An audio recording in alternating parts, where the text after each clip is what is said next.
ada kajian ilmiah. Ini kajian ilmiah kan pun bab tawaduk, bab akhlak ini kajian ilmiah. Ada kajian ilmiah, sampean menawa rapati cocok, tapi kudu dirungokno. Pertama sing tok barokah maulid itu Abu Lahab. Sampean cocok ra cocok. Dados derenge wonten ormas-ormas Islam, pertama sing tok barokah maulid itu sinten? Abu Lahab.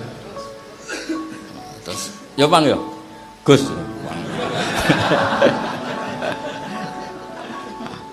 Kalau niku keluarga Kudus, bapak kula tiyang Kudus. Terus ketoke tuwa aku Bang, tenang ya Bang, rasa tersinggung. Nah niki teng Khaulal Ikhtifal niku halaman 15. Kersane Jawa Sabib niku mboten nomor Habib Haidar sing nyemak. Kula waos Beb kersane ana seksine ten.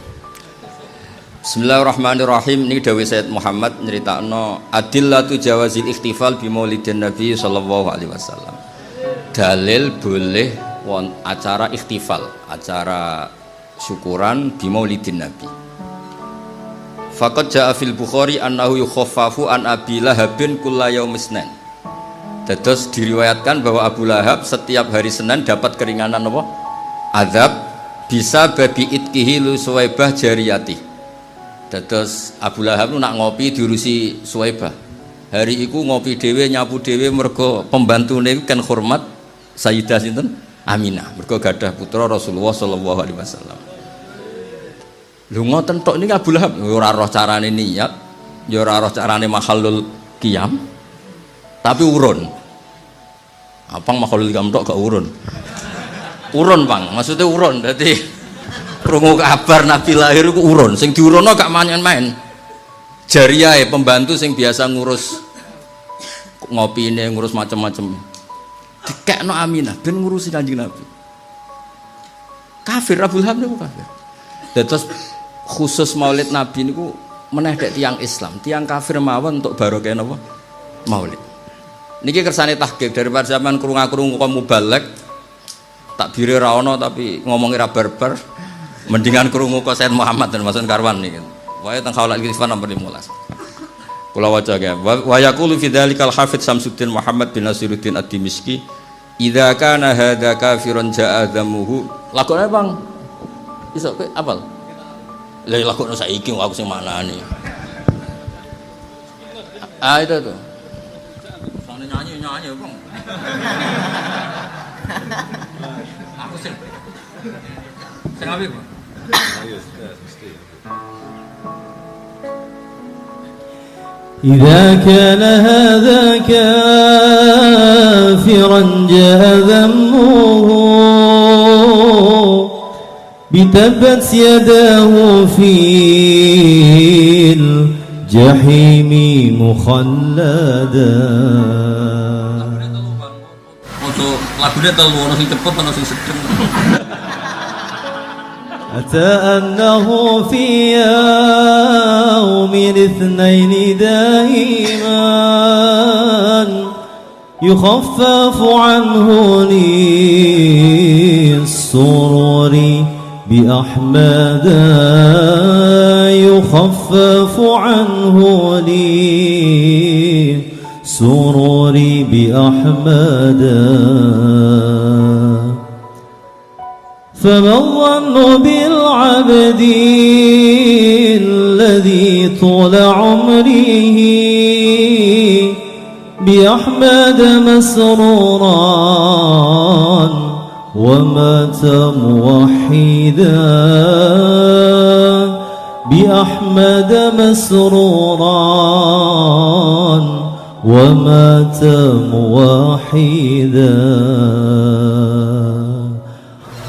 Ganti uang, ganti Bukhari telu. Terbagi lah betul. Oh ya. Ono sing ngrep situ apa? والنور يهدي الحائرين أضياؤه وفي الحشر ذل المرسلين لواءه والنور يهدي الحائرين أضياؤه وفي الحشر ذل المرسلين لواءه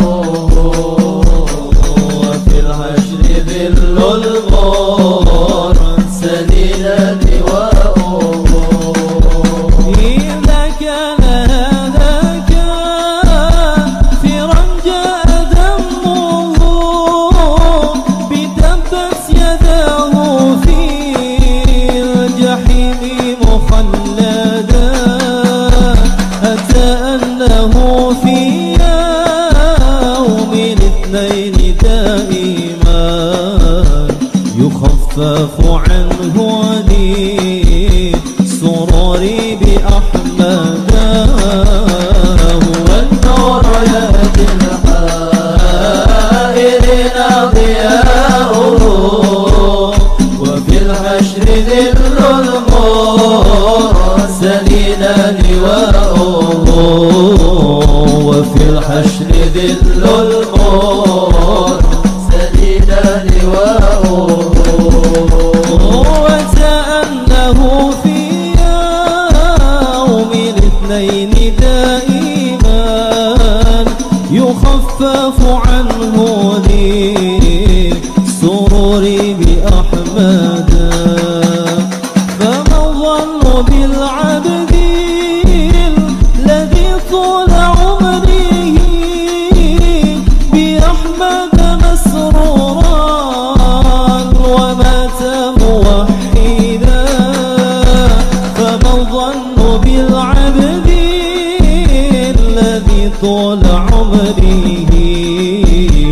بأحمد مسرورا ومات موحدا هو النور يهدي الحائرين ضياؤه وفي العشر ذل المرسلين لواؤه وفي الحشر ذل المرسلين لواؤه صل على محمد Tak maknani bariku lagu aku mulai bang diurusan.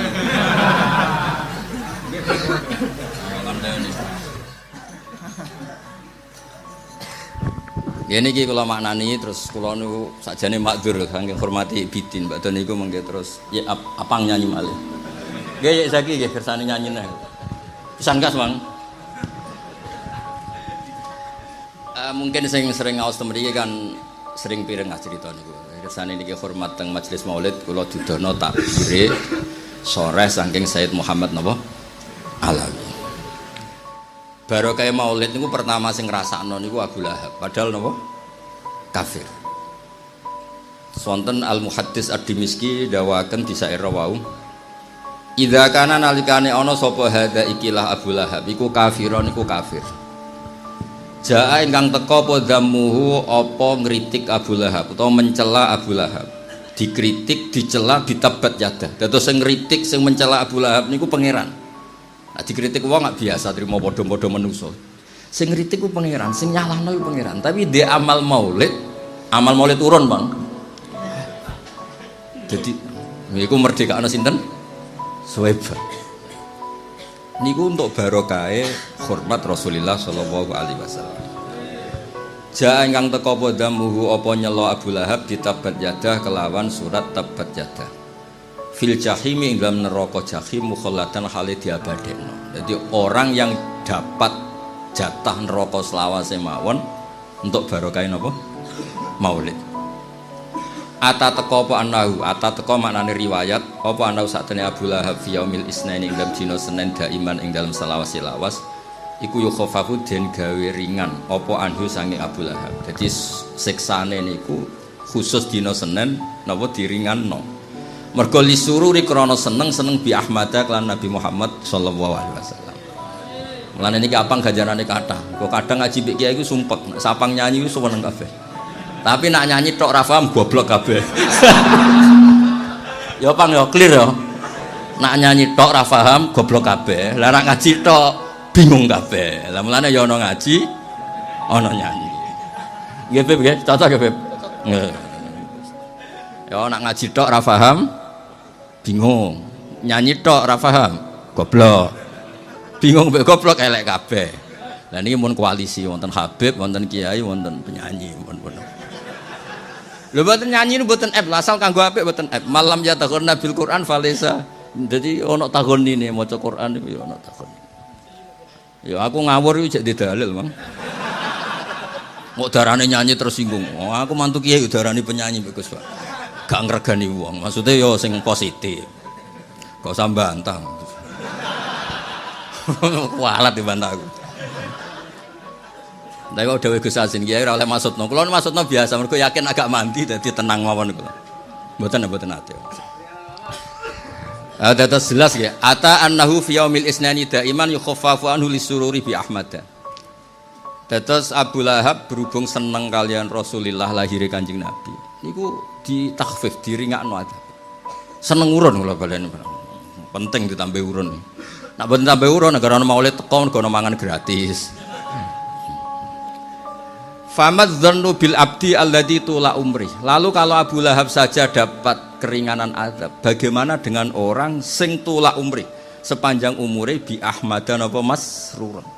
Seneng mbek Kanjeng Nabi Muhammad sallallahu alaihi wasallam, wis seneng wa matalan mati sapa abet oleh mati muwahhidan hale wong sing bertauhid. Terus niki dalil-dalil sing nunjukno betapa barokah maulid. Meneh dek santri wong Abu Lahab mawon keberkahan hormat Maulidir Rasul sallallahu alaihi wasallam. Lah niki sing ilmiah Bang, tak wacana Bang. Bari kamu pamit Bang, bar nyanyi tutup terus aku mulai.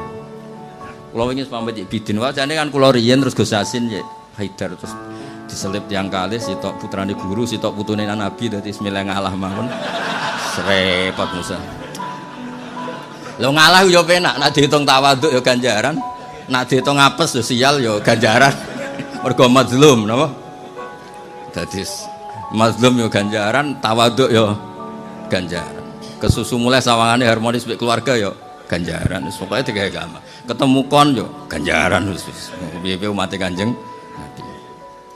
Tiyang nu nak duwe anak, kula nate matur teng kantor dinas Gus Yasin, diaturi Gus Yasin. Wong duwe anak sing ra jelas saleh ora, nek nak lahir iku seneng.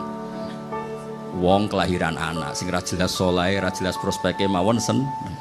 Ya ora ana wong takok, kene apa seneng? Padahal ra jelas prospeke. Yo seneng ae jenenge ana kelahiran. Lah anak wong kelahiran wae seneng ra jelas saleh orane. Iku wae ora ana sing gugat, kenapa kamu seneng? Padahal ora jelas prospek. Kok ana wong gugat seneng mbek Maulidir Rasul sallallahu alaihi wasallam. Mulane dawuh Sayyid Muhammad teng halaman 9, kalau ada orang yang enggak suka Maulid, itu sama juga mengatakan lima datafrahuna bin Nabi sallallahu alaihi wasallam. Jadi nomor 9 Beb Amit. Nomor 9. Yang 9. Ben ono seksine Bang, ora kok perkara konfirmasi. Ya. Yang dikatakan Maulid itu adalah al-ula annana nahtafilu bi maulidi sayyidina Muhammadin sallallahu alaihi wasallam daiman wa abadan fi kulli waqtin wa fi kulli munasabah. Wa inda kulli fursatin yaqau fiha farahun aw sururun aw nasyad. Wa izdatu bidzalika fi syahri maulidihi wa warrabi wa fi yaumi maulidihi wa sana wala yasihu li aqilin ayasala limadha tahtafilun li'annahu ka'annahu yaqul limadha tafrahuna bin nabi sallallahu alaihi wasallam. Kowe dhe anak gak jelas soleh terus kowe seneng, ada ndak yang tanya? Enggak kan? Padahal gak jelas soleh, gak jelas prospek. Lho kok ana wong takok kenapa kowe seneng Kanjeng Nabi? Wong Islam aneh jare Sayyid Muhammad. Ha iku. Lah dawuh Sayyid Muhammad nggih niki dawuh Sayyid Muhammad, apakah itu tergambar? Fahal yasihu ayasdura hadza su'alu min muslimin yasyhadu alla ilaha illallah wa anna muhammadar rasul. Mosok wong Islam kok takok lima datafrahuna bin Nabi. Wis ora kebayang. Ya dadi nak ngaji mari pinter, nak nyanyi mari seneng. Dadi sampean entuk loro. Ya untuk ilmu, untuk seneng. Bosan-bosan cerita ini karena ini khazanah kita. Di kitab Nailul Ma'mul itu, di kitab Usul Fikih, saya berkali-kali cerita ini karena ini untuk menunjukkan bahwa Quran itu liqaumi ya'qilun, liqaumi yatafakkarun. Ada seorang kiai, seorang ustadz, kiai dulu itu emang orang soleh, alim terus jadi kiai. Kalau kiai sekarang tuh macam-macam, nganggur terus ingin jadi kiai, terus daftar gitu. Ada lowongan di yayasan masuk ingin jadi ustadz karena dengar ada gajinya. Dulu tidak ada seperti itu, udah. Makanya dulu itu kalau ustadz kiai pasti soleh karena dia alim terus ingin orang lain tuh mendapat ilmunya. Kalau sekarang nggak ada yayasan sehat, guru gajinya sekian. Yang nggak ingin jadi ustadz tuh daftar karena ada gaji. Apalagi ada kabar, ada gaji, ada mes, ada wah yang daftar banyak ya. Tapi mentalnya ada kiai sebetulnya. Ya kalau sampean tanya itu baik dah Gus, ya setengah baik. Ya maksudnya setengah baik ya ada baik ngajar itu kan baik. Tapi setengah saja karena motifnya itu nyari gaji bukan ingin mencerdaskan umatnya Rasulullah SAW. Itu Imam Amudi itu guru matematika. Saya nggak bosan-bosan cerita ini. Guru matematika.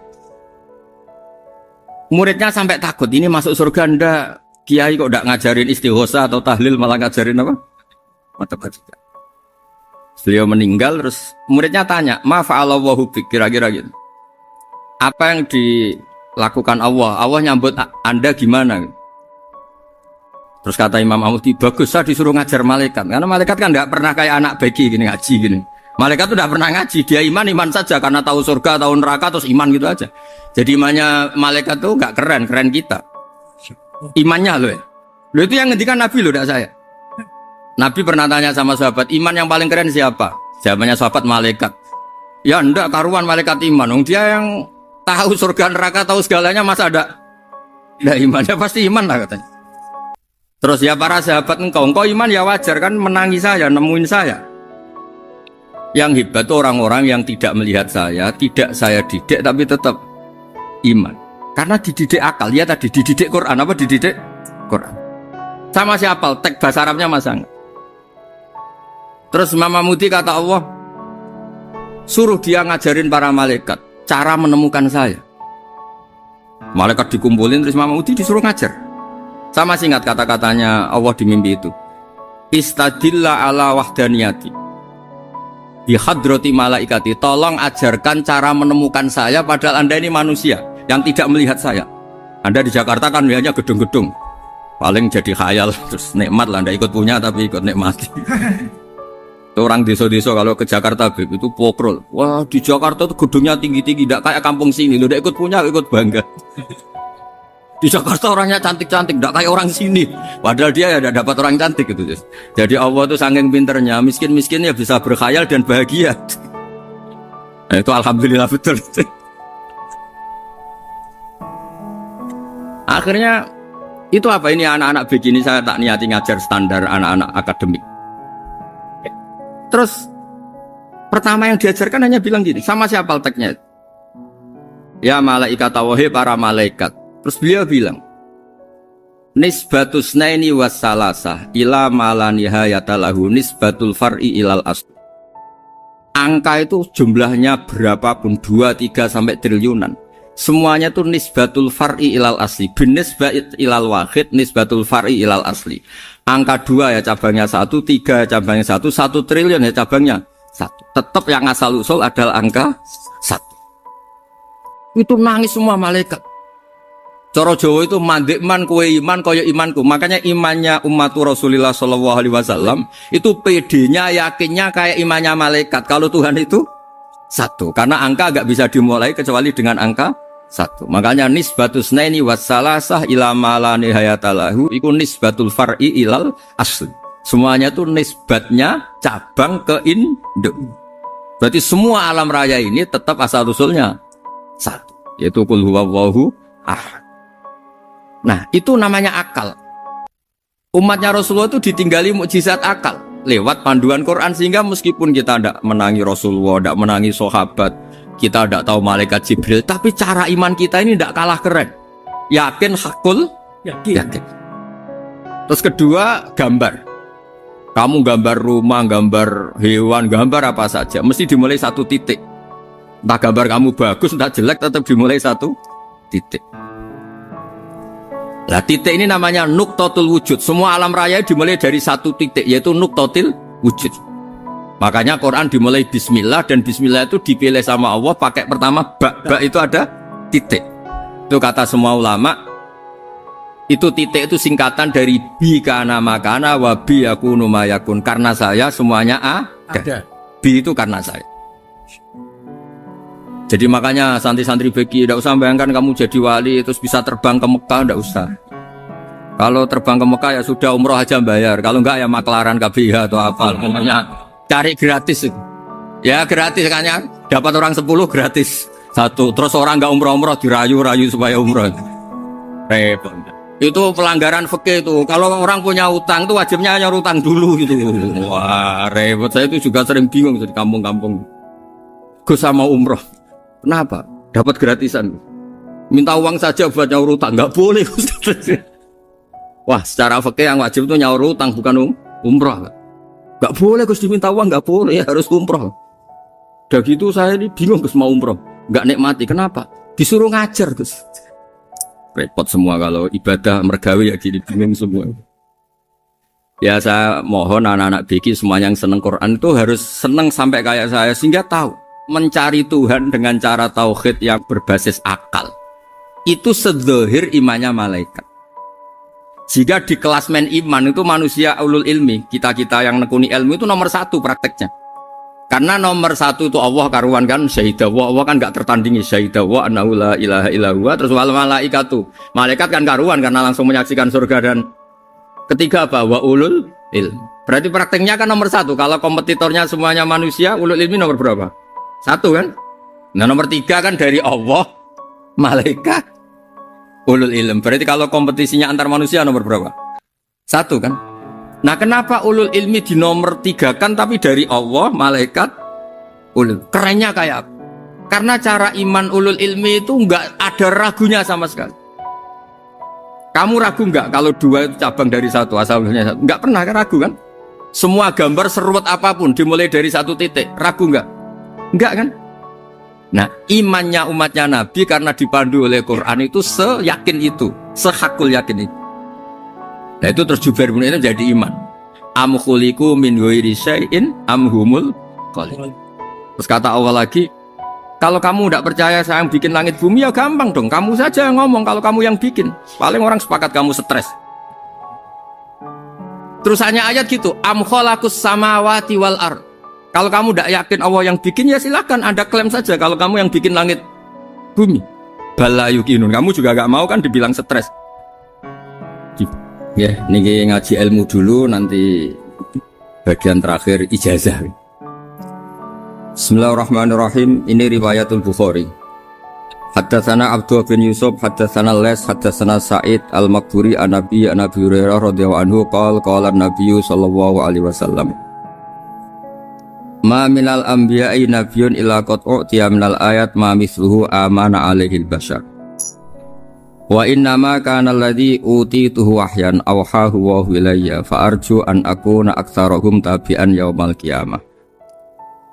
Dados kita tahu semua nabi itu punya mukjizat. Ya, semua nabi itu punya apa? Mukjizat. Mukjizat itu hal yang luar biasa yang memastikan manusia itu tidak bisa menyainginya atau menandinginya. Dan rata-rata mukjizat Nabi dulu itu fisik. Misalnya ontanya Nabi Soleh itu kan onta tapi keluar dari batu, itu kan aneh. Aneh sekali. Atau tongkat Nabi Musa bisa simsalabim mengeringkan laut apa? Merah. Semua Nabi itu punya mukjizat dan semuanya berbentuk fisik. Kecuali mukjizatul Rasulullah Shallallahu Alaihi Wasallam itu berupa Al-Quran. Al-Quran itu konsep ilmiah. Terus kata Rasulullah SAW, tapi saya karena Quran itu justru berharap pengikutku besar dan sampai hari kiamat. Sekarang kita logika ya.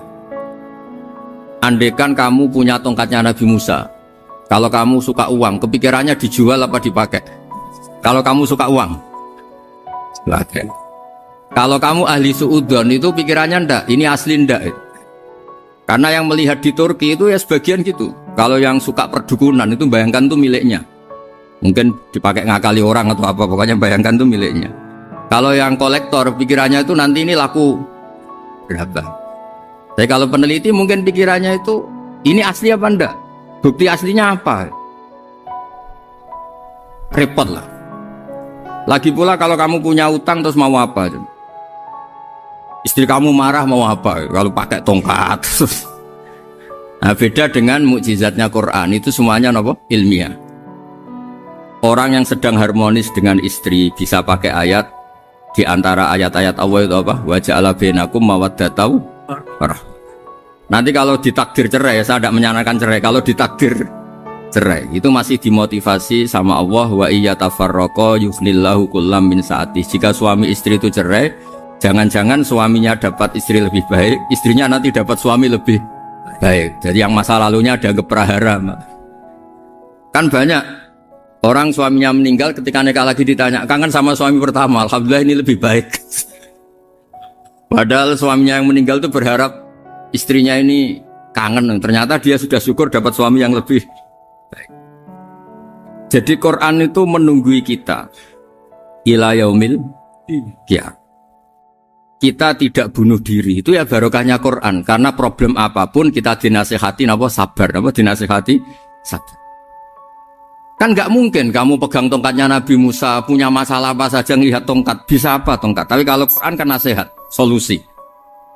Makanya Nabi berharap dengan Quran ini, saya berharap pengaruh saya, pengikut saya terbanyak ila yaumil qiyamah. Terus beliau dikomentari begini sama, ini Fathul Bari, sarahnya Bukhari. Al-muradu anna mu'jizatil anbiya inqaradat binkiradi a'sorihim. Falam yushahidha illa man hadaraha. Problem mukjizat nabi-nabi dulu itu kan fisik. Sehingga yang tahu kalau Nabi Soleh punya unta yang ajaib, itu yang tahu ya hanya yang hadir saat itu. Yang tahu kalau tongkat Nabi Musa bertuah, itu juga yang tahu hanya yang hadir saat itu. Selebihnya tahu tongkat ya di museum.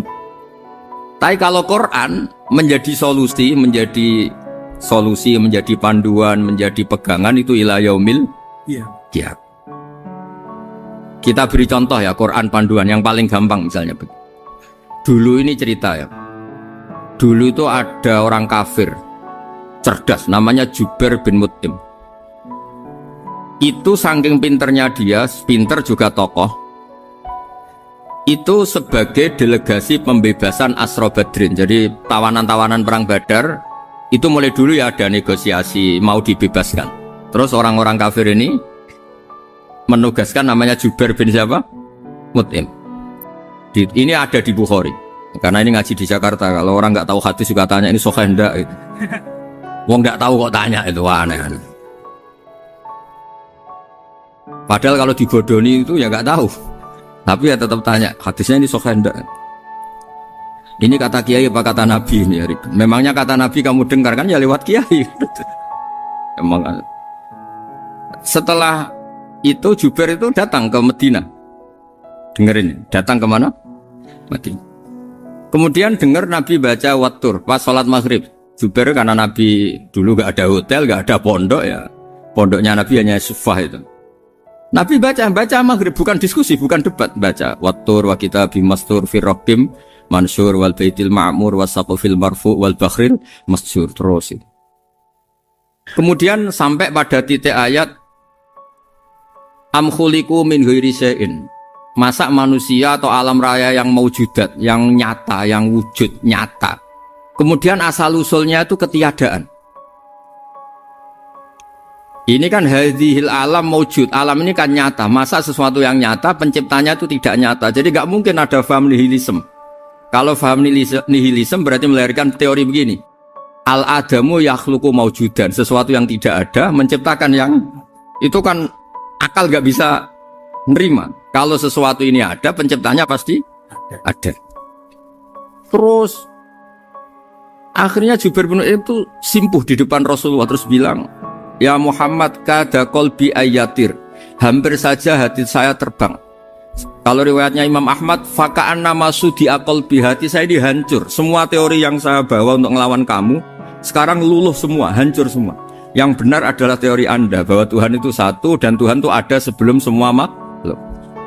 Coba kalau Nabi Muhammad ada Jubair bin Mut'im terus menyembunyikan tongkat dekat mihrab, terus dilihat ini apa, paling pikirannya ini dari kayu apa, terus yang bentuk tongkat itu tukang pemahatnya siapa, kok kurang keren, kalau di Blitur gimana ya, kan malah panjang.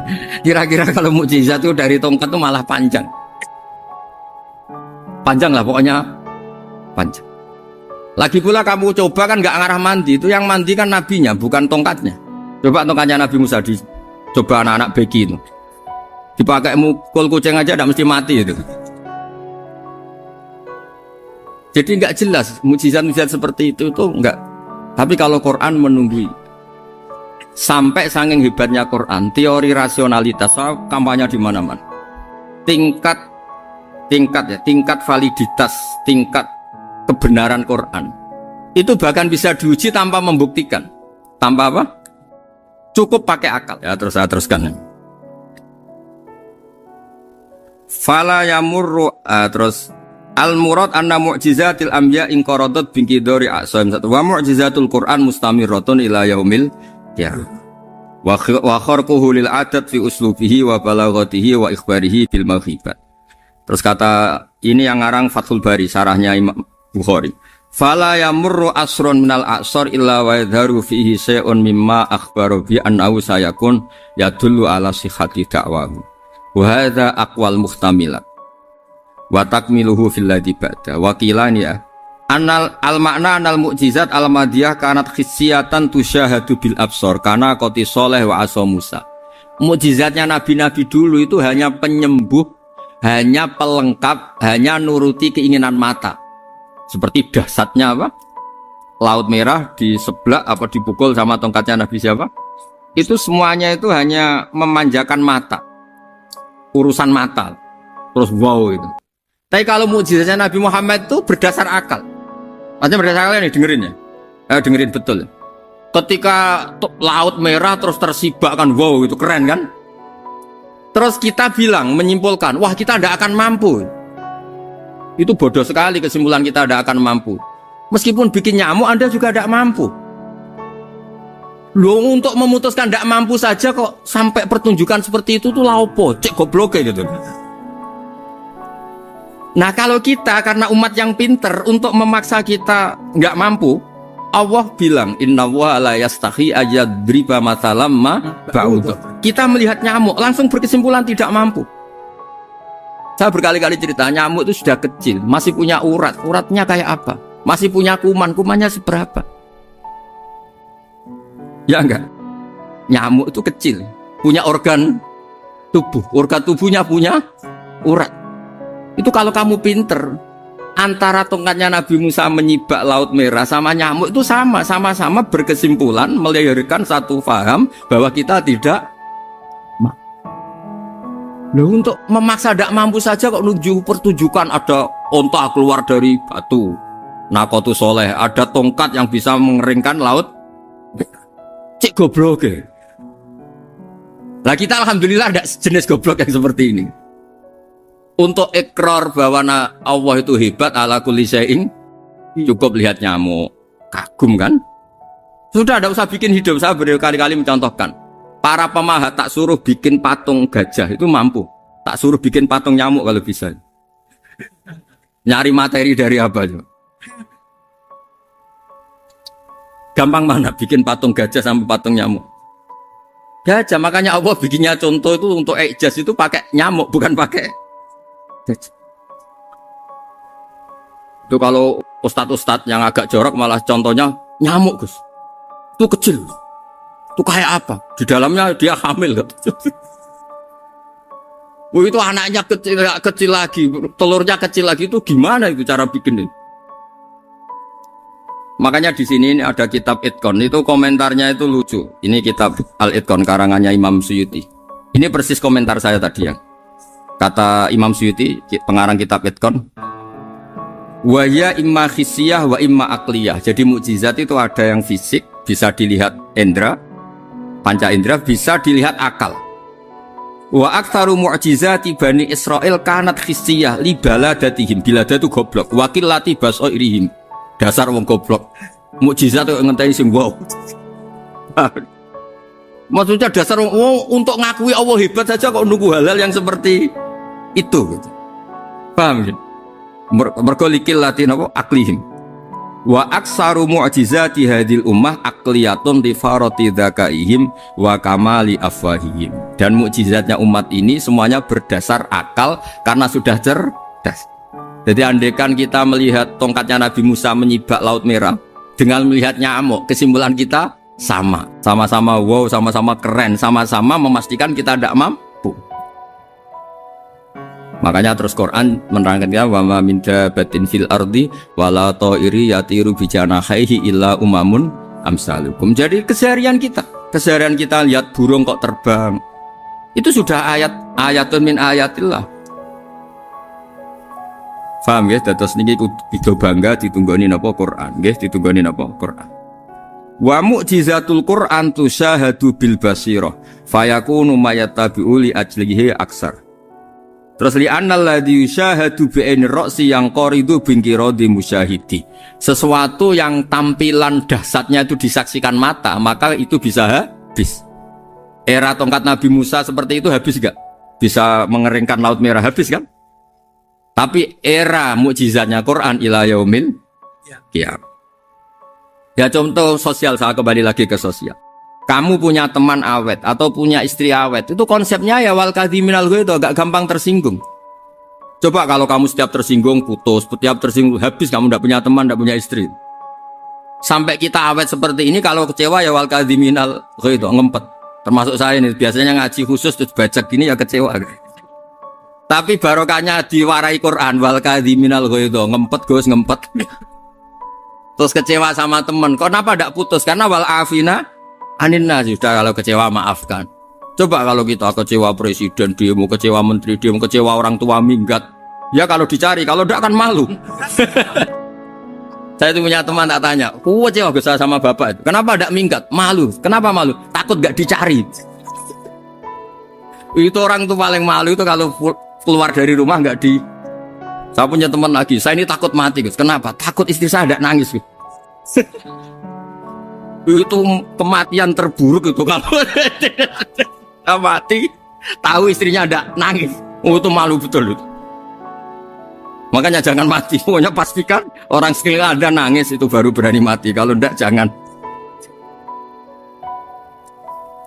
Ya jadi mukjizatnya Nabi itu luar biasa. Nah ini terus saya teruskan ya, makanya mukjizat terbesarnya Nabi adalah Al-Quran. Karena Al-Quran ini cerita tentang hukum-hukum akal, cerita tentang logika-logika peradaban. Misalnya logika peradaban, contoh paling gampang. Di Quran itu ada sekian ayat yang Allah cerita peradaban. Misalnya wa ahsinu innallaha yuhibbul muhsinin. Itu dikutip, terus kemudian disimpulkan dalam peradaban. Kata Sayyidina Ali karramallahu wajhah, ngendikannya gampang. Ahsin man syi'ta takun amirah. Kamu berbuat baik saja sama seseorang, maka otomatis kamu akan jadi pemimpinnya. Ada orang gak tamat SD, gak tamat papa, gobloknya minta ampun. Tapi karena gaji seorang pakar, kamu tak gaji 1 bulan 1 miliar, perusahaan saya jadikan besar. Itu dikongkan ngalor ngidul ya nurut. Hanya karena dia ihsan. Terus wastaghni amman syi'ta takun nadhira. Saya ulang lagi. Wastaghni amman syi'ta takun nadhira. Dan kamu jangan butuh orang lain, siapapun dia, maka kamu akan setara. Misalnya ada menteri, orang antri mau salim, tapi kamu tidak butuh, kan tenang saja. Tapi kalau kamu butuh, habis kamu. Ya kan? Kamu tidak butuh seseorang, maka kamu posisinya akan setara. Kamu harus sopan karena punya utang jasa. Kalau nggak punya apa-apa kan setar. Ya enggak? Misalnya kamu jajar rektor atau jajar menteri, jajar apa saja. Kalau kamu tidak punya utang kan, kamu jajar menteri tidak punya utang. Sama jajar satpam tapi punya utang, takut mana?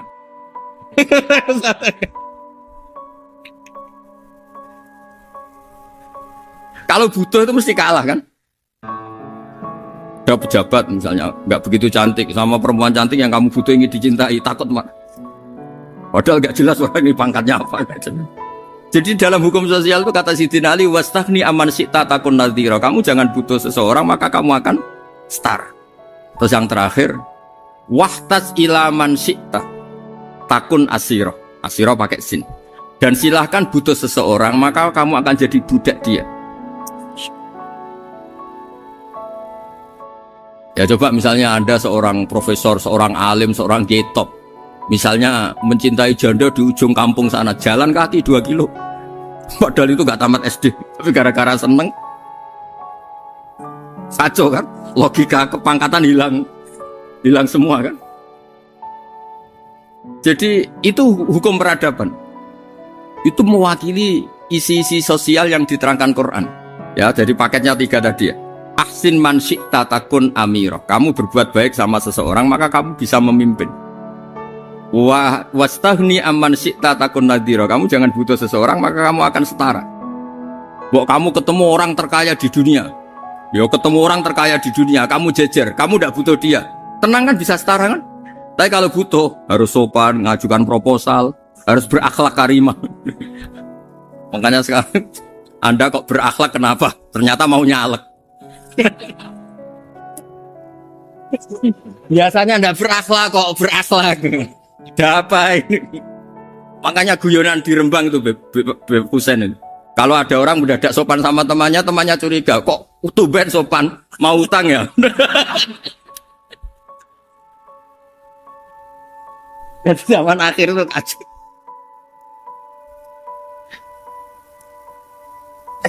Ya di semua daerah gitu ya sama Pak Rektor ya. Kalau ada teman biasanya nggak sopan kok sopan, itu temannya curiga. Ini Pak Rektor UI ikut kasih. Kok tumben sopan, ada apa ya? Karena di mana-mana orang butuh itu pasti beretika. Kamu punya teman paling berdua, kalau mau utang berakhlak gak? Atau misalnya kamu punya adik cantik terus punya teman berdua, kalau cinta adik kamu berakhlak gak? Biasanya nggak sama sekali gak berakhlak. Gara-gara butuh menjadi berakhlak. Ya jadi hukum sosial itu ya kuncinya 3 tadi. Ahsin man syi'ta takun amira. Wastaghni amman syi'ta takun nadhira. Terus wahtas ila man syi'ta takun asira. Kalau kamu butuh seseorang pasti kamu dibikin hina. Asir itu tawanan. Nah, Quran itu bicara sosial itu lengkap. Dan itu yang nunggui kita. Kita punya tetangga yang kurang baik, ya seneng. Punya tetangga baik, ya seneng. Kata Imam Syafi'i, saya berkali-kali cerita. Kok seneng semua Imam Syafi'i? Ya bagus lah. Kalau yang seneng saya enak lah. Dijak jagongan, dijak ngopi enak.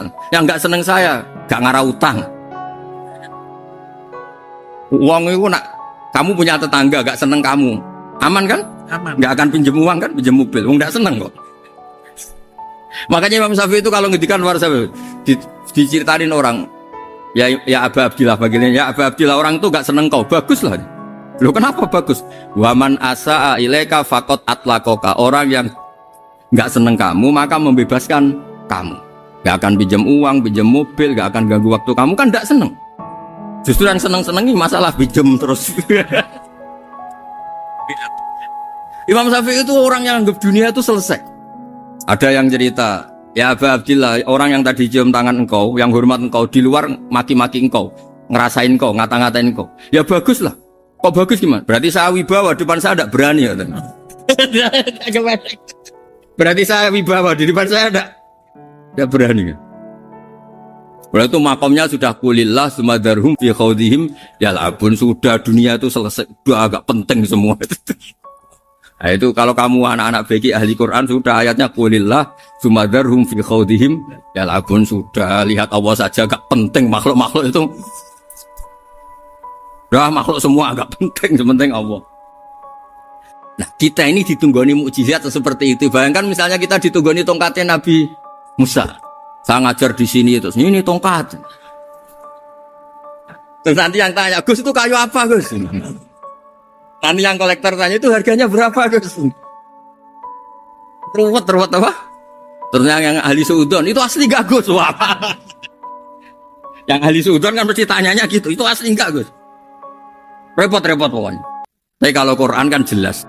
Suatu saat ada perdebatan antara Abul Hasan Al-Asy'ari. Abul Hasan Al-Asy'ari ini tokoh ahli sunnah paling populer dalam ilmu logika. Dia mengatakan orang menemukan Tuhan itu harus lewat logika yang cermat, tidak boleh taklid, hanya ikut-ikutan. Dia harus menemukan satu argumentasi bahwa Tuhan atau pencipta langit itu ada. Kemudian ada satu problem di mana orang-orang kampung atau orang-orang yang lugu atau orang-orang awam itu tidak bisa ilmu logika, ilmu mantek kalau dalam bahasa pesantren. Kata Abul Hasan Al-Asy'ari, itu masih mungkin. Alhasil para ulama ini meneliti ke orang-orang yang lugu, yang di kampung, yang petani, yang lugu sekali. Apa yang mereka temukan? Ternyata mereka punya cara logikanya sendiri untuk menemukan Tuhan, Sang Pencipta. Pernah suatu saat ada seorang petani lugu biasa menggembala unta, ditanya, "Bima araf tarubbak?" Lalu kamu yang petani ini yang hanya ngurusi sawah, ngurusi ladang, dengan cara apa kamu tahu kalau Tuhan itu ada? Si petani tadi marah besar dan dia mengatakan, "Al-ba'ratu tadullu 'alal ba'ir wa asharul aqdam yadullu 'alal masir." Kata petani tadi, yang namanya ada kotoran unta, pasti ada untanya. Yang namanya ada jejak kaki, pasti ada yang barusan lewat. Artinya kalau ada makhluk, pasti ada pencipta. Ini logika awam yang mudah. Kita tidak mungkin mengatakan bumi ini pencipta, mengatakan matahari pencipta. Kelihatan sekali kebendaannya, kelihatan sekali bahwa bumi matahari tidak punya ikhtiar, tidak punya kekuatan. Kelihatan sekali sifat-sifat kemakhlukannya. Jika benda-benda ini karuan makhluk, pasti menunjukkan bahwa ada penciptanya, ada khalik. Bismillahirrahmanirrahim. Alhamdulillahirabbil alamin wassalatu wassalamu ala asyrafil mursalin sayyidina Maulana Muhammadin wa ala alihi washabihi ajmain. Amma ba'du. Berikut sebagai mukaddimah bahwa Profesor Zaini Dahlan berkeinginan UII punya tafsir dan terjemah sendiri. Lewat proses yang panjang dan melibatkan tim, di antaranya saya, terbitlah tafsir versi UII, juga terjemah versi UII. Di antara ciri khas terjemahan UI adalah bahwa bahasa Arab yang tentu mengandung kesusastraan Arab, balaghah, kemudian ditransfer untuk pembaca Indonesia, sehingga di antara ciri khas terjemahan UI adalah dengan rasa Indonesia dan tentu tidak merubah makna. Berikut beberapa kutipan yang perlu pemirsa atau pendengar tahu. Al-Quran adalah satu kitab suci yang diturunkan kepada Nabi besar Muhammad SAW. Dan di antara ciri Al-Quran adalah menjelaskan kebenaran secara jelas, secara gamblang. Sebagaimana firman Allah, bahwa Rasul adalah Rasulun minallah yatlu suhufam mutahharah. Rasulullah diutus oleh Allah Subhanahu wa taala ketika penduduk Makkah sangat-sangat jauh dari kebenaran. Mereka adalah penyembah berhala yang dikira sebagai Tuhan, dan jumlahnya Tuhan-Tuhan itu banyak sekali. Suatu saat Rasulullah mendakwahkan bahwa Tuhan itu satu dan harus satu. Tapi kata mereka, kenapa Muhammad menjadikan Tuhan satu? Padahal urusan kita banyak, problem kita banyak. Harusnya Tuhan itu juga banyak. Ini yang diceritakan dalam surat Shad, Aja'alal alihata ilaha wahida inna hadza lasyai'un ujab. Bagaimana mungkin urusan kita yang banyak, yang harusnya butuh Tuhan banyak, kemudian menjadi hanya Tuhan satu? Lalu Rasulullah dengan sabar, dengan telaten memberi penjelasan. Dan ini yang disebut al-bayyinah, penjelasan yang sangat jelas, sangat gamblang, sangat rasional. Kata Rasulullah dalam sebuah hadis yang diriwayatkan dalam Musnad Ahmad, tagnya begini: orang-orang yang menyembah selain Allah itu ibarat kama sali rojulin istaro abdan min kholisi malih biwarikin au dhahabin faja'ala ya'malu. Mereka mau bekerja tapi wayu'ti ghullatahu ila ghairi sayyidi fa ayyukum sarruhu ayyakuna abduhu kadzalik. Nabi lalu kemudian bikin analogi, wahai masyarakat Mekah, bagaimana kalau Anda ini jadi seorang pembantu atau seorang budak, lalu punya majikan banyak, dan semua majikan Anda ini punya perintah yang beda-beda, punya selera yang beda-beda. Semuanya atasan Anda, semuanya majikan Anda. Apa Anda senang punya majikan yang banyak? Lalu mereka bilang, wah susah Muhammad kalau kita punya majikan banyak. Tuhan kamu adalah majikan kamu. Bagaimana kalau Tuhan banyak, punya perintah yang beda-beda, punya selera yang beda-beda? Kalian pasti akan kebingungan. Ya sudah Muhammad, normalnya Tuhan itu satu. Sehingga mereka tercerabut dari pemikiran bahwa Tuhan harus banyak. Ini yang dimaksud dalam surat Al-Bayyinah, lam yakunil ladzina kafaru min ahlil kitab wal musyrikin munfakina hatta ta'tiyahumul bayyinah. Bahwa orang-orang kafir, baik kafir ahli kitab maupun kafir musyrik Mekah, mereka tidak pernah terlepas dari sifat kekafirannya, yaitu menuhankan banyak Tuhan, sampai datang sebuah bayinah. Bayinah itu argumentasi kebenaran yang begitu jelas. Setiap membawa kebenaran, argumentasinya meyakinkan. Itu siapa? Rasulun minallah yatlu suhufam mutahharah, yaitu Rasul yang membacakan lampiran-lampiran suci, yaitu Al-Quranul Karim. Dengan penjelasan analogi tadi, kemudian orang-orang Mekah sadar susahnya kayak apa kalau Tuhan banyak, lalu perintahnya beda-beda, seleranya beda-beda, hukumnya beda-beda. Ini membingungkan. Akhirnya mereka mengakui bahwa pentingnya logika tauhid. Nah ini yang Rasulullah ini benar-benar berstatus bayinah. Kemudian analogi betapa buruknya kita saat menyembah selain Tuhan. Lalu Rasulullah mencontohkan sebagaimana yang saya kutip tadi dari Musnad Ahmad. Misalnya Anda punya pembantu atau zaman dulu budak. Anda beli dari harta kamu, dari uang kamu. Kemudian budak ini kerja. Yang ngasih makan kamu, yang fasilitasi kamu, toko milik kamu, semua milik kamu. Kemudian dia kerja dan hasil dari kerjanya dia dikasihkan ke orang lain. Kamu senang tidak punya budak yang seperti itu, kata Rasulullah. Wah, kita semua tidak senang Muhammad. Sama seperti itu. Kamu adalah bisa makan rezeki dari Allah. Kamu nempat di buminya Allah. Kamu minum dari air yang dibikin Allah. Kemudian Anda menyembah selain Allah. Itu aneh apa enggak? Menyembah zat yang tidak memberi rezeki kamu, yang tidak bikin bumi untuk kamu, yang tidak bikin langit untuk kamu, yang tidak bikin fasilitas air untuk kamu. Aneh enggak? Semenjak itu mereka berpikir betapa buruknya mereka menyembah berhala, menyembah arca, menyembah Yesus, menyembah macam-macam. Nah ini yang disebut Rasulullah adalah orang yang benar-benar bayinah. Ketika melontarkan kebenaran, benar-benar jelas sehingga diterima secara akal yang sehat. Karena semua akal yang sehat akan menerima agama ini disebut fitratallahi fatarana salihah, bahwa agama ini agama fitrah. Orang yang normal, yang cara berpikir normal pasti menerima agama. UII dengan terjemahan ini dan dengan tafsir ini ingin memberi penjelasan simbol-simbol yang ada di beberapa surat. Di antara lagi yang di bab muamalah, betapa Rasulullah itu punya logika yang benar-benar mudah diterima. Dulu orang Arab dalam bab muamalah jual beli biasa menjual kurma masih kecil, masih belum jelas jadi kurma yang baik apa enggak. Kalau istilah orang Jawa masih pentil ini. Kalau bahasa Arab qobla buduwi solahiha. Calon buahnya itu belum pasti jadi buah. Kemudian masih bunga, masih apa sudah dijual. Dengan transaksi, asumsi, harga andekan sudah jadi kurma. Kalau dalam Jawa mungkin jual mangga sebelum tua masih pentil, masih kecil. Lalu kata Rasulullah, kamu jangan melakukan itu. Kenapa ya Rasulullah, padahal kita butuh uang? Kata Nabi, Ara'aitum in mana'awahu as-samra fa bima yastakhillu ahadukum mala akhi. Bagaimana kalau buah-buah yang masih kecil itu kemudian berguguran karena satu musim atau karena apa? Lalu kamu mendapat uang itu atas nama apa? Yang dikatakan tijaro adalah mu'awadhah.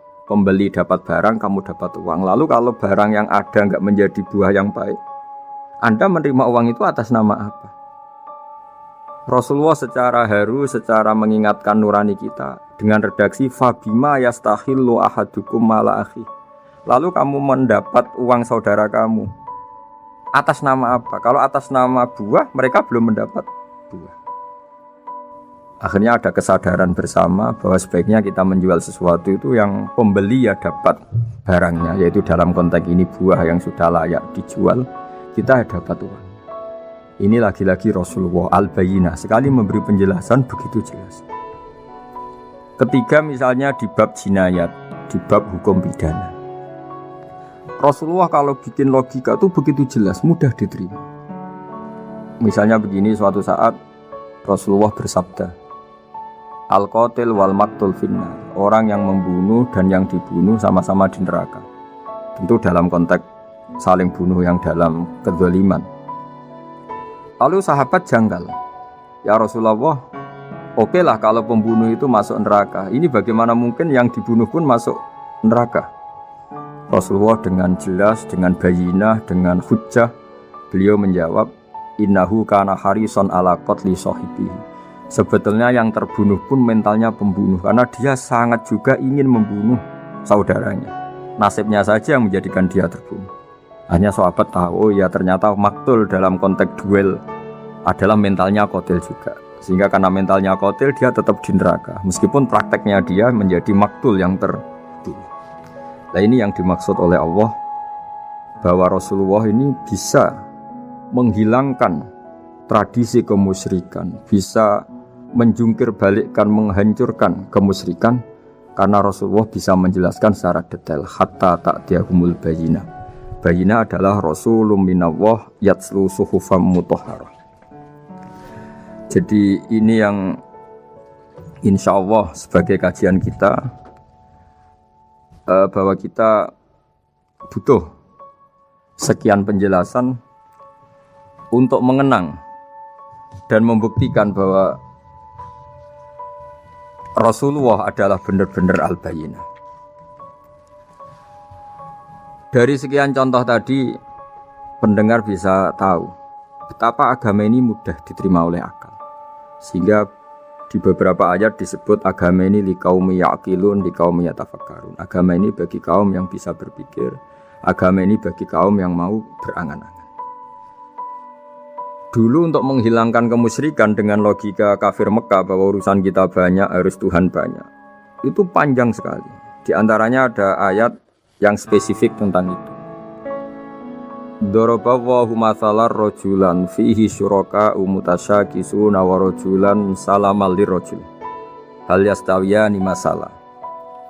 Allah membuat satu perumpamaan, yaitu di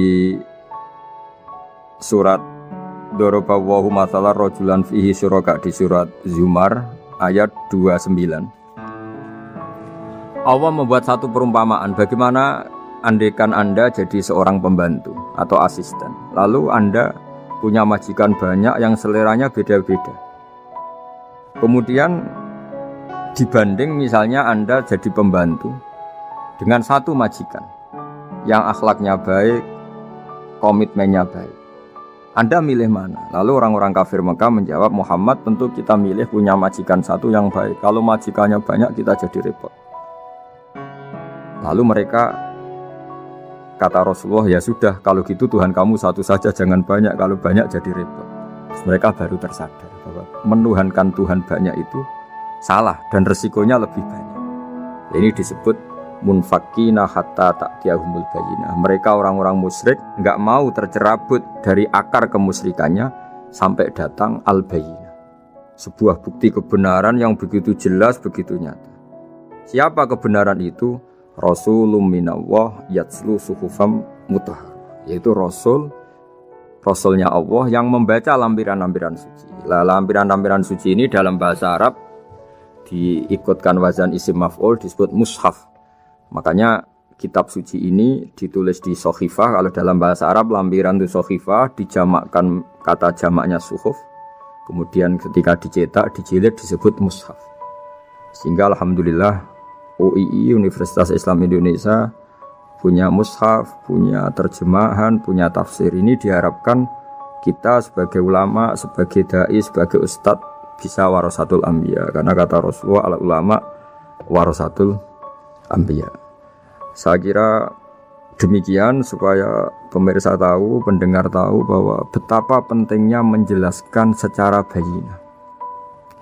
Ini penting sekali karena sekarang pikiran di dunia itu macam-macam dan kita butuh energi untuk mengungkap lagi intisari-intisari dari sesuatu yang digulirkan atau dibahas Al-Qur'anul Karim. Sehingga Al-Qur'an ini benar-benar jadi ibrah, jadi teladan bagi kita semua. Jangan sampai karena kita lupa mengkaji Al-Qur'an sehingga hukum-hukum Al-Qur'an menjadi mandek. Kita harus terus mensosialisasikan supaya Qur'an ini hidup.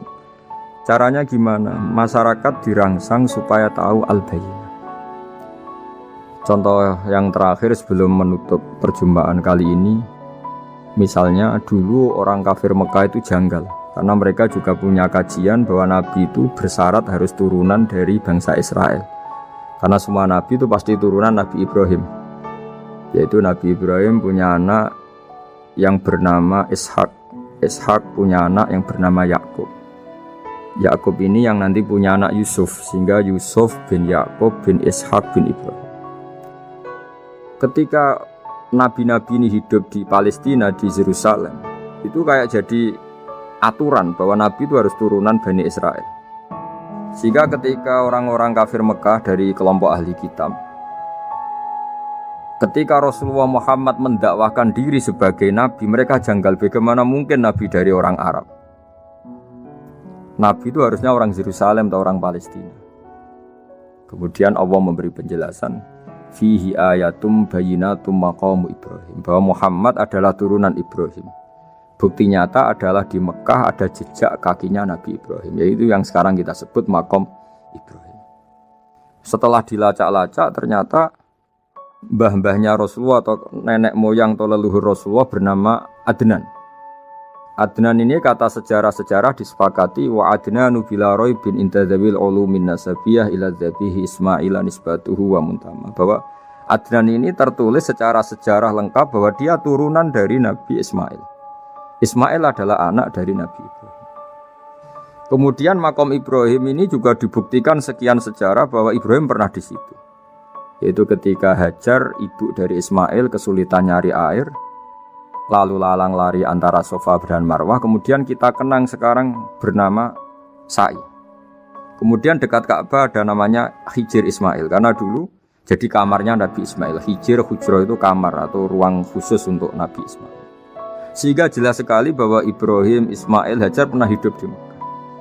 Lalu lagi-lagi orang kafir Mekah yang dari kelompok ahli kitab sadar bahwa Muhammad jadi nabi layak karena dia juga turunan dari Ibrahim alaihis salam. Ini yang disebut fi ayatum bayinatum maqamu Ibrahim, bahwa di kawasan Mekah, kawasan Bakkah atau kawasan Hijaz jelas sekali ada jejak-jejak Nabi. Lagi-lagi ini bayina. Nah, bayina ini yang bisa menghilangkan sifat kemusyrikan, sifat kekufuran, karena lewat penjelasan yang panjang ini kemudian benar-benar diketahui bahwa Muhammad jadi nabi itu sah. Karena dari segi dakwahnya benar, perilakunya benar, hujahnya benar. Sekarang dari segi nasab juga benar karena beliau termasuk keturunan dari Nabi Ibrahim alaihissalam lewat jalur Ismail. Ini penting kita ketahui dan perlu kita kaji supaya istilah-istilah di Al-Quran kita tahu. Makanya banyak istilah di Al-Quran, misalnya wattaba'tu millata abai, kita ngikuti agama leluhur kami. Di situ disebut ada Ibrahim, ada Ishak, ada Ismail, ada Yakub. Kenapa demikian pendengar? Bahwa karena agama ini butuh tradisi, dan tradisi ini menjadi komunitas sosial. Sehingga ketika tradisi ini sudah mantap, insya Allah lewat kebenaran agama ini akan menyingkirkan kemusyrikan. Contoh paling mudah begini, Nabi itu melarang orang menyembah batu. Tapi kemudian dalam tradisi Islam sendiri ada orang sholat kemudian sujud, yang secara zahir sujud itu mencium batu atau mencium masjid tempat kita sujud. Apalagi kita mencium Hajar Aswad, secara kasat mata seakan-akan kita ini menghormati betul Hajar Aswad. Sehingga orang kafir mencibir, Muhammad itu aneh. Dia melarang kita menyembah batu, tapi dia sendiri mencium Hajar Aswad seperti itu. Dia sendiri menyembah batu. Orang kalau sujud seakan-akan seperti itu. Tapi lewat penjelasan Nabi bahwa kita sujud hanya kepada Allah. Kita kalau sujud baca sajadah wajhililladzi khalaqahu wa sawwarahu wa syaqqa sam'ahu wa basarahu bihaulihi wa quwwati fatabarakallahu ahsanul khaliqin. Wajah kami sujud kepada zat yang menciptakan wajah kami, yang mengasih kita pendengaran, yang mengasih kita pandangan. Hanya Allah saja yang ahsanul khaliqin, hanya Allah saja zat yang paling baik dalam penciptaan. Ini penting sekali saya katakan, bahwa sehingga sujud kita yang seperti itu adalah simbol tawadhu. Tidak ada kaitannya dengan kita ini menyembah batu. Sehingga kita tradisikan ke anak-anak saat sujud baca subhana rabbiyal a'la wa bihamdi. Kita ajarkan mereka bahwa semua selain Allah adalah ciptaan. Jadi andai kan nggak ada tradisi tauhid yang dijelaskan begitu detail. Saat kita haji bilang labbaik Allahumma labbaik, labbaik la syarika lak labbaik. Innal hamda wan ni'mata laka wal mulka la syarika lak. Ya. Setiap kita haji mengitari Hajar Aswad kita bilang nikmat semua dari Allah. Enggak ada syarik bagi Allah, enggak ada mitra bagi Allah, enggak ada sekutu bagi Allah. Sehingga karena ini kita maklumatkan, kita kumandangkan. Meskipun umat Islam itu mencium Ka'bah, mencium Hajar Aswad, enggak akan disalahpahami ini bentuk penuhanan kepada Hajar Aswad atau kepada Ka'bah. Karena kita ungkapkan innal hamda wan ni'mata laka wal mulka la syarika lak. Enggak ada syirik, enggak ada mitra bagi Allah. Sehingga dari sekian talbiyahnya Rasulullah kita tahu ini bentuk pemaklumatan tauhid. Bahwa tauhid harus dikumandangkan lewat kalimat-kalimat thayyibah, lewat pemikiran-pemikiran logika hujjah bahwa Tuhan pasti satu dan yang jadi Tuhan hanya Allah Subhanahu wa taala. Karena andekan ini tidak dikumandangkan, kemudian ada ritual yang secara lahir kasat mata nyium Hajar Aswad, nanti seperti tuduhannya orang kafir bahwa Islam itu aneh melarang menyembah batu, tapi nyatanya ada ritual mencium batu. Sebab itu tidak menjadi aneh ketika Imam Bukhari termasuk rawi besar, termasuk hadis sahih yang meriwayatkan Sayyidina Umar atau Umar radhiyallahu anhu itu setiap mencium Hajar Aswad beliau berkomentar, saya tahu betul kamu hanya batu, la tadurru wa la tanfa, tidak memberi madarat, tidak memberi manfaat. Kalau saja saya tidak melihat Rasulullah mencium kamu, maka saya tidak mau mencium kamu. Dulu di era itu ada momentumnya. Kenapa sih Umar radhiyallahu anhu atau sahabat Umar susah-susah memberi penjelasan seperti itu? Karena dulu masih ada salah paham bahwa mencium batu itu identik dengan misalnya menuhankan batu atau mendewa-dewakan batu.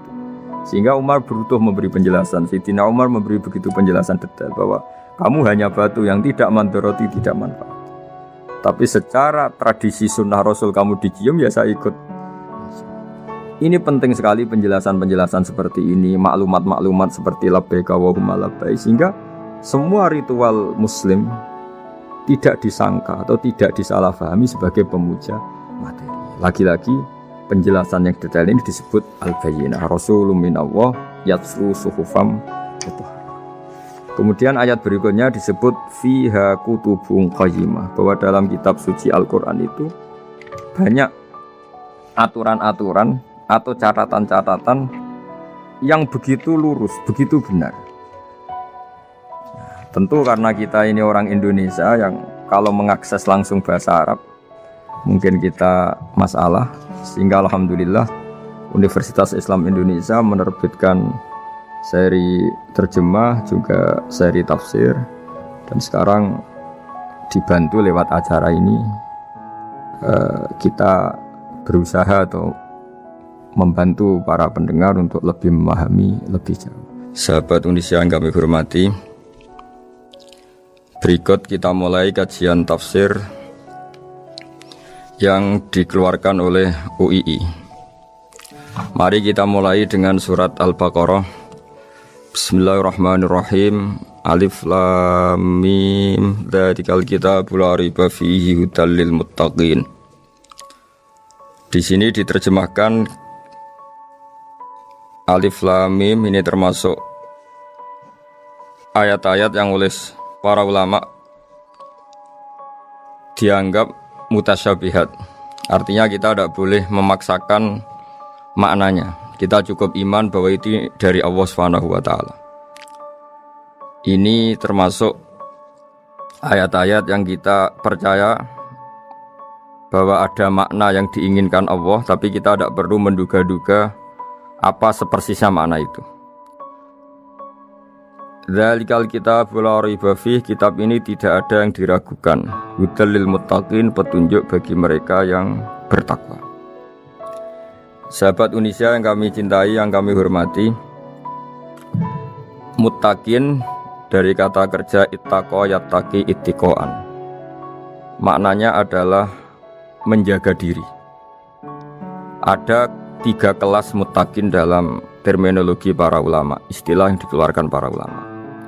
1, muttaqin orang yang menghindari perilaku syirik atau perilaku kekafiran. Sehingga menurut para ulama, apapun faseknya seorang mukmin, apapun kelirunya orang mukmin, misalnya pernah mencuri, pernah korupsi, pernah apa saja, masih dianggap mukmin karena dia masih bertauhid la ilaha illallah Muhammadur Rasulullah. Ini muttaqin yang paling kelas pokok, kelas bawah. Kemudian ada muttaqin kelas kedua, yaitu mereka yang menghindari dosa besar tapi tidak bisa menghindari dosa kecil. Misalnya bisa menghindari dosa zina tapi dia bisa menghindari dosa melihat perempuan yang bukan mahramnya, yang bukan halal bagi dia. Ketiga muttaqin paling ideal yaitu menghindari dosa besar, juga menghindari dosa kecil, bahkan menghindari sesuatu yang tidak penting. Ini yang dalam terminologi ulama disebut para wali atau para ulama, yaitu yang dalam ayat ala inna awliya Allahi la khaufun alaihim wa lahum yahzanun. Ini penting kami jelaskan kelas-kelas muttaqin supaya bahwa mukmin tidak pernah keluar dari status iman meskipun dia pernah melakukan satu kesalahan besar. Karena yang dikatakan mukmin adalah siapapun yang meyakini kebenaran risalah Muhammad, risalah yang dibawa Muhammad, berarti dia mukmin. Soal dia melakukan dosa atau apa saja itu menjadikan dia fasik, tapi tidak keluar dari status mukmin. Ini yang dimaksud dalam sebuah hadis, man qala la ilaha illallah dakhalal jannah. Siapapun yang pernah melafadzkan la ilaha illallah iman, maka dia pasti nanti masuk surga. Kemudian ada beberapa pertanyaan dari para sahabat dengan masa lalu orang itu yang macam-macam, Nabi tetap menjawab meskipun dengan masa lalu yang macam-macam. Sebab itu perlu dikaji serius, sebagaimana ada yang ditafsir Sawi bahwa muttaqin itu dari kata kerja ittaqo yattaqi ittiqoan atau ittaqo yattaqi taqwan. Ini maknanya orang yang menjaga diri. Tentu menjaga diri ini ada yang kelas premium, kelas sempurna. Jadi sesuatu apa saja yang bahaya kita jaga, termasuk dosa kecil, melakukan hal yang tidak penting. Ada orang mukmin yang hanya bisa menjaga dari dosa kekafiran, dosa kemusyrikan. Ini pun dengan segala kesalahannya masih ada kemungkinan dimaafkan Allah. Karena Allah pernah berfirman, innallaha la yaghfiru ayyushraka bihi wa yaghfiru ma duna dzalika liman yasha. Allah tidak akan memaafkan dosa syirik, tapi Allah masih bisa memaafkan atau masih berkenan memaafkan dosa di luar syirik. Kemudian yang perlu dimengerti oleh sahabat Indonesia adalah makna la raiba fihi. Ini yang perlu kami ungkap, bahwa Al-Quran ini tidak ada keraguan padanya. Tidak ada keraguan ini yang mudah kita teliti karena kita orang Indonesia, mungkin rasa-rasa sastra Arab enggak kental. Mari kita teliti dari segi makna, karena makna ini rasa dan rasa itu universal. Begini misalnya, dulu orang-orang kafir Mekah karena mereka penyembah berhala, penyembah Tuhan-Tuhan yang banyak, itu memprotes. Mereka memanggil tentu masih Muhammad, belum ya Rasulullah. Muhammad, kamu mengajak ke Tuhan berapa? Rasulullah menjawab, ke Tuhan yang satu. Lalu mereka bertanya, Muhammad urusan kita ini banyak, problem kita banyak. Tuhan banyak saja tidak bisa menyelesaikan, apalagi satu Tuhan. Ini yang diceritakan dalam sebagian ayat disebut, Aja'alal alihata ilaha wahida inna hadza lasyai'un ujab. Bagaimana mungkin Tuhan itu satu? Harusnya Tuhan itu banyak karena urusan kita banyak. Lalu Rasulullah dengan bimbingan Tuhan, bimbingan Allah mendatangi mereka, kemudian Nabi menjelaskan, Tuhan itu adalah ketua kalian, Tuhan itu adalah pimpinan kalian. Bagaimana kalau Anda jadi pembantu kemudian punya majikan banyak, punya penguasa banyak, punya tuan banyak, kemudian semua tuan-tuan Anda ini memerintahkan Anda dengan perintah yang beda-beda. Apa kalian mau punya majikan atau pimpinan yang banyak? Mereka menjawab tidak, Muhammad. Terus mereka akhirnya sadar bahwa problem Tuhan banyak itu tentu lebih sulit, lebih problem, karena nanti perintahnya beda-beda, keinginannya beda-beda. Mereka akhirnya tersadarkan bahwa sebaiknya atau seharusnya memang Tuhan itu satu. Jadi Rasulullah Shallallahu Alaihi Wasallam menjelaskan logika bertauhid itu dengan sekian variasi, dengan sekian logika. Kemudian Nabi kedua juga menjelaskan logika kompetisi. Kata Nabi yang karena bimbingan Allah diberi satu pengertian.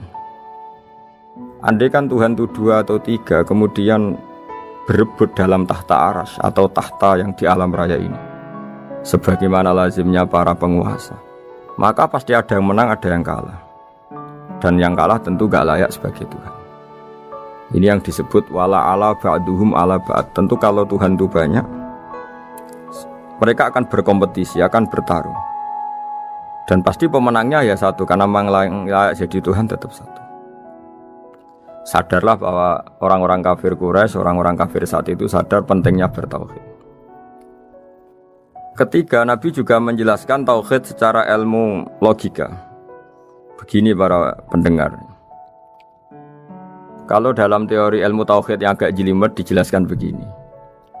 Jika ada 2 Tuhan, maka alam raya ini enggak menjadi alam. Logikanya adalah 2 Tuhan ini bisa kamu katakan sama-sama kuat. Ketika sama-sama kuat kemudian ingin menciptakan langit, yang satu ingin menciptakan bumi, yang satu menolak menciptakan bumi misalnya, atau yang satu ingin menciptakan langit, yang satu menolak ingin menciptakan langit. Kemudian ternyata bumi ini terbukti wujud. Logika awam adalah yang berhasil menciptakan bumi berarti Tuhan, yang gagal atau kudrohnya gagal, kemampuannya gagal tidak bisa menciptakan bumi, gagal menjadi Tuhan. Ini logika awam. Logika ini pun kita terima.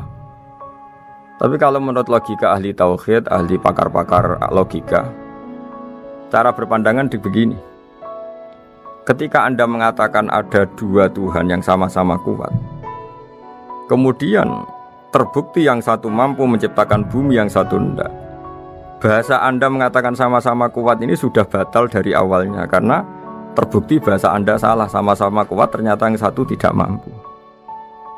Sehingga dalam pikiran orang-orang ahli tauhid mengatakan membayangkan Tuhan saja itu enggak kebayang, karena turunan kata ini pasti selalu salah. Karena tadi misalnya dikatakan andai kan ada 2 Tuhan, kemudian yang satu mampu menciptakan bumi, yang satu tidak. Padahal Anda tadi bilang sama-sama kuat, ternyata terbukti yang satu tidak kuat. Berarti kata Anda sama-sama kuat ini salah. Ini pula yang diajarkan Rasulullah lewat bimbingan Allah, lewat wahyunya yang disebut Lau kana fihi ma alihatun illallahu la fasadata. Karena kalau ada 2 Tuhan pasti kamu sifati sama-sama kuat. Ternyata sifat sama-sama kuat ini batal demi hukum, karena ternyata yang satu tidak mampu menciptakan bumi. Atau kamu sifati 2 Tuhan ini sama-sama lemah. Itu tidak mungkin lagi, karena ternyata bumi ini terbukti wujud. Pasti penciptanya ini tidak yang sangat kuasa. Jadi logika-logika tauhid sedemikian dibangun oleh Rasulullah lewat bimbingan Allah Subhanahu wa taala.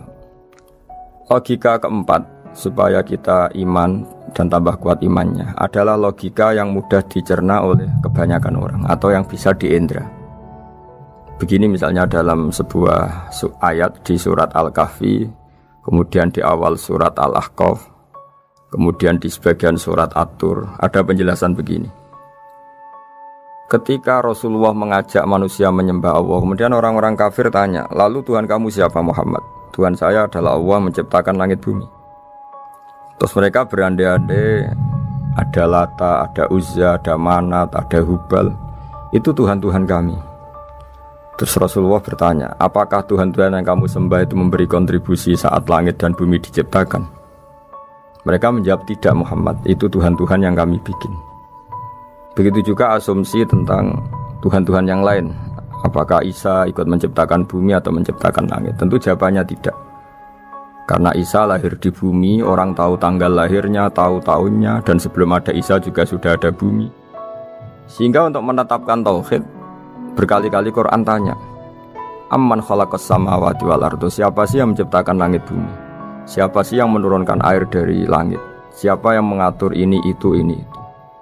Akhirnya mereka menjawab, itu semua Allah Muhammad. Begitu juga kemungkinan setan, misalnya setan itu fisik atau makhluk atau apa saja yang tidak kita lihat. Kemudian setan itu lewat rayuannya, lewat tipu dayanya ingin disembah.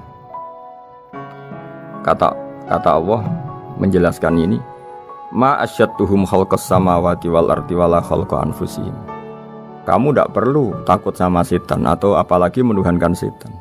Setan itu tidak yang punya reputasi menciptakan langit dan bumi. Bahkan setan tidak bisa menciptakan dirinya sendiri. Ini menjadi pengetahuan bagi kita betapa bagi pakar-pakar tauhid, ahli tauhid, ketika setan nyatanya diusir dari surga, itu pun versi mereka. Versi mereka pun mengatakan seperti kita bahwa setan itu diusir dari surga dan ya keluar dari surga. Kalau setan itu Tuhan, tentu diusir gak mau karena di surga itu nikmat. Ketika setan diusir dari surga ya keluar, dia juga jadi makhluk yang hina dina. Berarti dia tidak punya kekuasaan bahkan pada dirinya sendiri. Dipaksa keluar dari surga ya keluar, dipaksa menjadi ahli neraka jadi ahli neraka, dipaksa jadi apa saja juga dia akan jadi seperti yang dipaksakan. Ini menunjukkan bahwa setan adalah tahta kudratillah, tahta qahrillah, tahta satwatillah, bahwa setan pun dalam kendali kekuasaan. Makanya Allah mengatakan kamu tidak usah menyembah setan, tidak usah nurut sama setan. Setan itu lemah sekali karena faktanya dia tidak bisa memaksakan keinginannya. Ini yang oleh Allah disebut dalam firman-Nya inna kaida syaitani kana dhaifa. Setan itu lemah sekali. Dan ini perlu saya sampaikan ke para pendengar Unisia bahwa bertauhid itu ada sekian logika. Logika kelima adalah logika orang awam. Awam sekali. Suatu saat ada perdebatan antara Abul Hasan al-Asy'ari. Abul Hasan al-Asy'ari ini tokoh ahli sunnah paling populer dalam ilmu logika. Dia mengatakan orang menemukan Tuhan itu harus lewat logika yang cermat. Tidak boleh taklid, hanya ikut-ikutan. Dia harus menemukan satu argumentasi bahwa Tuhan atau pencipta langit itu ada. Kemudian ada satu problem di mana orang-orang kampung atau orang-orang yang lugu atau orang-orang awam itu tidak bisa ilmu logika, ilmu mantek kalau dalam bahasa pesantren. Kata Abu Mansur, kata Abul Hasan al-Asy'ari, itu masih mungkin. Alhasil para ulama ini meneliti ke orang-orang yang lugu, yang di kampung, yang petani, yang lugu sekali. Apa yang mereka temukan? Ternyata mereka punya cara logikanya sendiri untuk menemukan Tuhan, Sang Pencipta. Pernah suatu saat ada seorang petani lugu, biasa menggembala unta, ditanya, Bima araf tarubak, lalu kamu yang petani ini yang hanya ngurusi sawah, ngurusi ladang, dengan cara apa kamu tahu kalau Tuhan itu ada? Si petani tadi marah besar dan dia mengatakan, Al-ba'ratu tadullu alal ba'ir wa asharul aqdam yadullu alal masir. Kata petani tadi, yang namanya ada kotoran unta, pasti ada untanya. Yang namanya ada jejak kaki, pasti ada yang barusan lewat. Artinya kalau ada makhluk pasti ada pencipta. Ini logika awam yang mudah. Kita tidak mungkin mengatakan bumi ini pencipta, mengatakan matahari pencipta. Kelihatan sekali kebendaannya, kelihatan sekali bahwa bumi matahari tidak punya ikhtiar, tidak punya kekuatan. Kelihatan sekali sifat-sifat kemakhlukannya. Jika benda-benda ini karuan makhluk, pasti menunjukkan bahwa ada penciptanya, ada khalik. Dalam logika Badui tadi, si Badui tadi, kalau ada kotoran sapi pasti ada sapinya. Meskipun sapinya sudah sekarang nggak terlihat, mungkin sudah jalan kemana. Sama, kalau ada jejak kaki, meskipun orang yang tadi lewat sudah kita nggak tahu, tapi kita pasti tahu, pasti ada yang lewat. Ini yang dimaksud dalam bahasa Arab, al-ba'ratu tadullu alal ba'ir. Kalau ada kotoran sapi atau kotoran unta, pasti ada untanya. Wa atharul aqdam yadullu alal masir. Kalau ada jejak orang lewat, pasti tadi ada orang lewat. Nah, semua metode ini digunakan semua oleh Rasulullah. Logika yang bagi intelektual, logika bagi kaum awam, logika bagi kaum menengah, ya tidak awam, tidak intelektual, semuanya digunakan. Semuanya jadi media untuk memastikan bahwa logika tauhid ini logika pilihan, logika yang benar-benar logika. Sehingga dalam banyak ayat disebut agama ini liqaum yaqilun, liqaum yatafakkarun, bagi kaum yang bisa berpikir, bagi kaum yang punya akal. Lalu kemudian kami teruskan alladzina yu'minuna bil ghaibi. Ini kata ghaibi bukan kayak dalam bahasa Indonesia misalnya setan atau hantu disebut barang gaib. Kata ghaibi dalam bahasa Arab adalah perbandingan atau lawan kata dari al-musyahad yang bisa disaksikan langsung lewat indera. Kita orang mukmin iman bahwa surga ada, padahal kita tidak pernah melihat surga. Kita mukmin iman bahwa neraka ada, padahal kita belum pernah melihat neraka. Ini sesuatu yang maghoba anil absor, yang mata kita tidak melihat, fisik kita tidak menyentuh. Kita pun iman. Asal sesuatu itu mansus ya, dikatakan secara eksplisit oleh Quran dan hadis. Kalau dalam bahasa usul fikih disebut al-mansus. Ciri mukmin diantaranya adalah yang paling pokok alladzina yu'minuna bil ghaibi. Iman dengan sesuatu yang enggak kelihatan. Lalu kemudian para ulama cara pandang beda-beda. Bedanya bukan karena mereka bertentangan enggak, tapi ini menurut kelas rasa yang berbeda-beda. Bagi orang-orang sufi Allah itu tidak bisa dikatakan al-ghaib, sesuatu yang enggak kelihatan. Karena Allah itu begitu jelas, az-zahir. Kata orang sufi, Allah itu zahir. Begitu juga dalam Asmaul Husna disebut Allah itu az-zahir, begitu jelas. Karena orang yang akalnya mapan, hatinya mapan, melihat satu lemari yang bagus, pasti langsung mensifati bahwa pembuatnya adalah orang yang hebat. Orang yang melihat mobil mewah atau pesawat yang canggih, pasti kepikiran pertama adalah pasti pembuatnya canggih. Sehingga eksistensi pembuat pesawat itu adalah orang hebat, itu langsung tertanam ketika melihat pesawat itu hebat. Bagaimana mungkin seseorang ragu akan kehebatan pembuat pesawat ketika melihat detail-detail pesawat? Pasti langsung kepikiran kalau pembuatnya itu hebat. Memutuskan bahwa pembuat pesawat hebat itu tidak harus ketemu yang membuat, juga tidak harus melihat. Tapi akal kita pasti meyakini pembuatnya itu hebat. Berarti keputusan menyimpulkan bahwa pembuatnya hebat adalah az-zahir begitu jelas. Begitu juga langit dan bumi, matahari semuanya tertata rapi. Air dengan fungsi manfaat yang sebegitu hebat, oksigen, semua tanaman, buah-buahan. Meskipun kita tidak pernah melihat Tuhan, tapi akal kita, nurani kita pasti berkeyakinan dan tahu betul pasti pembuatnya itu zat yang super hebat, super bijaksana. Sehingga dalam kategori ini Allah tidak bisa dikatakan suatu yang enggak tersentuh, yang enggak terjangkau. Allah itu az-zahir begitu jelas. Sehingga di antara Asmaul Husna disebut az-zahir. Sebab itu saya menganjurkan, atau saya punya saran bahwa alladzina yu'minuna bil ghaibi itu contoh paling mudah itu kayak surga, kayak neraka. Kalau Allah sendiri itu az-zahir, mudah diketahui. Karena tadi orang yang melihat pesawat canggih pasti saat itu juga berkeyakinan dan itu pasti benar, pasti pembuatnya juga canggih. Nah, di sini disebut alam raya ini ayat, semuanya itu bukti kekuasaan. Dalam syair-syair orang sufi masyhur sekali itu wa fi kulli syai'in lahu ayatun yadullu ala annahul wahidu. Setiap sesuatu kejadian di alam raya adalah bukti keesaan Allah, bukti eksistensi Allah Subhanahu wa taala. Sehingga dalam satu kisah, normalnya orang itu paling tahu itu dengan dirinya sendiri, karena dia adalah dia. Tapi kalau Imam Sibawai, seorang pakar nahwu, mengatakan a'raful ma'arif Allah, di alam raya ini yang paling mudah dikenali itu ya Allah, pencipta. Karena andai kan kita sendirian di hutan, kemudian kita mulai punya akal, kita mungkin tidak tahu diri kita ini siapa. Tapi setidaknya kita langsung menyimpulkan bahwa kita tidak bisa menciptakan diri kita sendiri. Ketika kita berkesimpulan tidak bisa menciptakan diri kita sendiri, pasti kita terus berkesimpulan ada di luar kita yang menciptakan kita. Nah, sebab itu kenapa sifat mencipta ini yang pertama kali dikenalkan oleh Allah kepada nabinya untuk dikenalkan kepada umatnya, yaitu disebut Iqra bismi rabbikal ladzi khalaq. Muhammad, bacalah dengan nama Tuhanmu. Sifat Tuhan yang paling mudah dikenali oleh siapapun adalah sifat pencipta.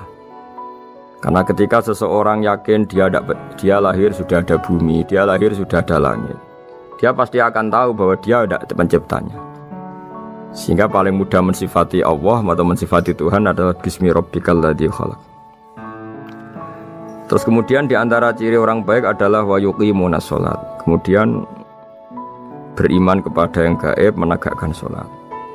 Kata menegakkan adalah dari kata menjaga aturan-aturan atau sesuai aturan-aturan salat.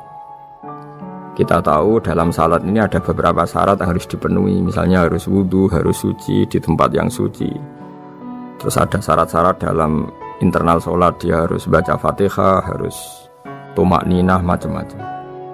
Itu eksistensi definisi sholat. Kemudian kata berdiri juga diartikan para ulama, eksistensi sholat harus diketahui secara publik, secara sosial. Karena sesuatu itu punya eksistensi kalau jadi konsensus atau diakui oleh publik. Di sini agama mewajibkan sholat jamaah. Kata banyak ulama, jamaah itu fardu kifayah, bahkan ada mengatakan fardu ain. Harus dijalankan orang banyak secara massal dan harus di tempat yang terbuka. Sehingga kata para ahli fikih, andaikan ada orang jamaah di dalam rumah tidak diketahui oleh banyak orang, belum mencukupi atau belum menggugurkan kewajiban jamaah. Sehingga eksistensi sholat harus diketahui secara publik. Sehingga dulu Rasulullah itu kalau sholat ya di masjid dan masjidnya terbuka. Sampai sekarang kita pun menyaksikan semua umat Islam kalau sholat di masjid yang terbuka. Sehingga dunia non-muslim pun tahu bahwa dalam Islam ada ritual, ya, ada ibadah yang bernama sholat. Hikmah kedua, dengan cara terbuka seperti ini, sholat itu menjadi gak pernah rubah mulai zaman Nabi sampai kiamat. Dengan tradisi jamaah berarti kaifiyah atau cara sholat ini permanen. Bapak kita sholat ya seperti itu, imam seperti itu, anak cucu kita akan meniru kita ya seperti itu. Sehingga nggak ada varian-varian yang hanya berdasar subjektivitas musolli yang sholat. Taruh saja kita misalnya jadi seorang sufi yang baru takut sama Allah atau baru usul kalau dalam bahasa sufi. Kemudian kita sholat sendiri di rumah, mungkin dengan gaya menangis, terseduh-seduh, macam-macam. Ini tentu tidak baik sebagai standar sholat. Begitu juga ada anak atau pedagang yang kesusu atau tergesa-gesa kemudian sholat hanya sekian 2 menit 1 menit. Ini juga agak baik.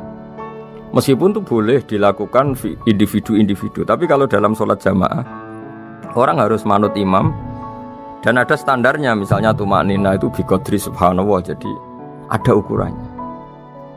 Ini penting saya utarakan bahwa hikmah jamaah itu bukan sekedar dapat pahala 27 kalau sendiri, dapat pahala 1 itu enggak.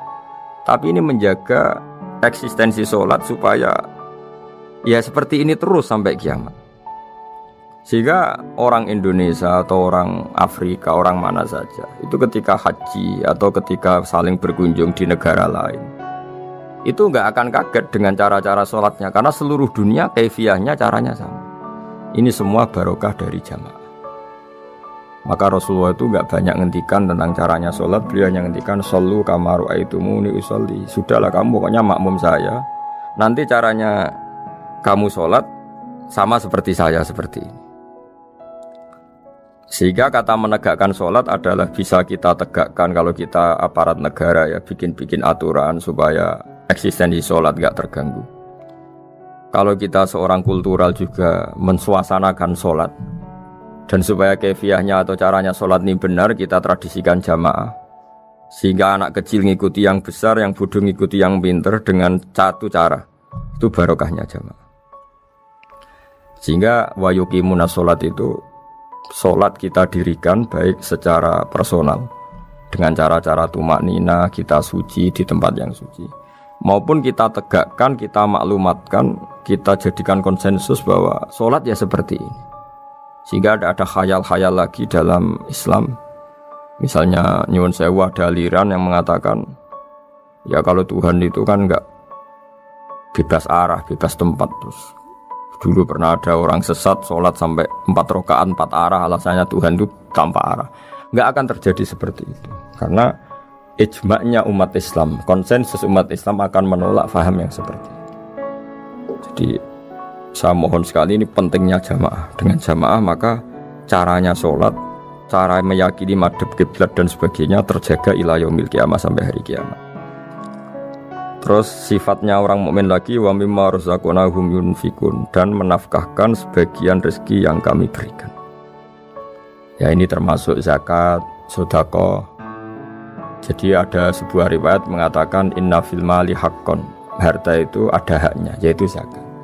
Tapi ada juga saran inna fil mali haqqon siwa zakat, di luar keharusan zakat juga ada hak-hak kita untuk memberikan sebagian rezeki kita. Taruh saja misalnya saya punya uang 10 juta. Secara nisab zakat belum sampai 1 nisab, karena 1 nisab itu sama dengan nilai 84 gram emas. Itu kalau diuangkan, kalau 500.000 ya sekitar 42 juta. Tapi kita sebelum punya 1 nisab pun tetap ada keharusan mengeluarkan sebagian.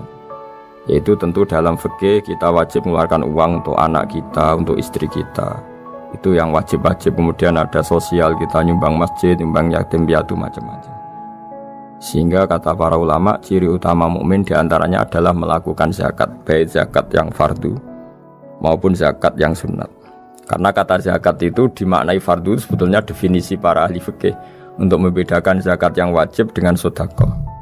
Tapi sebetulnya zaman dulu enggak ada seperti itu. Zakat itu maknanya bersihkan harta. Sedekah dari kata sedekah bukti benarnya iman. Jadi sedekah dari kata dari kosakata sedekah yasduqu sidqan, sesuatu yang membuktikan kita loyal itu disebut sodak. Kita nikah, mas kawin di bahasa Arab kan sodak, dari kata sodako juga. Kita bukti iman, loyal, kita sodako. Bukti bahwa kita teman akrab disebut sidik atau sodik. Kalau dalam bahasa Arab teman namanya juga sodik, karena cara bertemanan secara benar, secara loyal. Sehingga wa mimma razaqnahum yunfiqun ini ya memasukkan zakat yang dalam terminologi fikih, yaitu zakat yang zakat al-wajibah, atau zakat yang dengan makna lughat, yaitu ya artinya asal membersihkan harta kita, entah lewat zakat, sedekah, hadiah kepada orang-orang yang kita hormati, semuanya juga masuk dalam definisi zakat atau wa mimma razaqnahum yunfiqun. Kemudian sifat terakhir dari orang muttaqin adalah walladzina yu'minuna bima unzila ilaika wa ma unzila min qablika bil akhirati hum yuqinun ulaika ala hudam mir rabbihim wa ulaika humul muflihun.